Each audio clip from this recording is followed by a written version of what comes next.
കൃഷ്ണൻ പറയുന്നു, അഗ്നി പുകകൊണ്ടും കണ്ണാടി പൊടികൊണ്ടും ഗർഭസ്ഥ ശിശു ഗർഭപാത്രം കൊണ്ടും മൂടപ്പെട്ടിരിക്കുന്നതുപോലെ ജ്ഞാനവും ആഗ്രഹത്താൽ മൂടപ്പെട്ടിരിക്കുന്നു. ആഗ്രഹം ജ്ഞാനികളുടെ നിരന്തരമായ ശത്രുവാണ്. അത് തീപോലെ ജ്വലിക്കുന്നു, ഒരിക്കലും തൃപ്തിപ്പെടില്ല.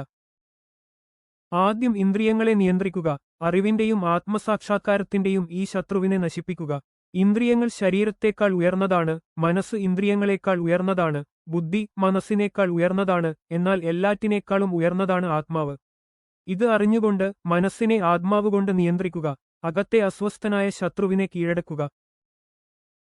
കൃഷ്ണൻ അർജുനനോട് പറയുന്നു, ആഗ്രഹം ജ്ഞാനത്തെ മൂടുന്നു. ഇന്ദ്രിയങ്ങളെ നിയന്ത്രിച്ചാൽ മനസ്സ് ശാന്തമാകും. മനസ്സ് ശാന്തമായാൽ ബുദ്ധി തെളിയും. ബുദ്ധി തെളിഞ്ഞാൽ ആത്മാവിന്റെ പ്രകാശം അനുഭവപ്പെടും. നിങ്ങളുടെ ഏറ്റവും വലിയ പോരാട്ടം ലോകത്തിനെതിരെയല്ല, മറിച്ച് നിങ്ങളുടെ സ്വന്തം പ്രേരണകൾക്കെതിരെയാണ്. നിങ്ങൾ സ്വയം നിയന്ത്രിക്കുമ്പോൾ നിങ്ങൾ ജീവിതത്തിൽ നിയന്ത്രണം നേടുന്നു. യഥാർത്ഥ ശക്തി ആന്തരിക നിയന്ത്രണമാണ്. നിങ്ങൾ ഉള്ളിൽ പരാജയപ്പെടുകയാണെങ്കിൽ പുറത്തെ വിജയം നിസ്സാരമാണ്.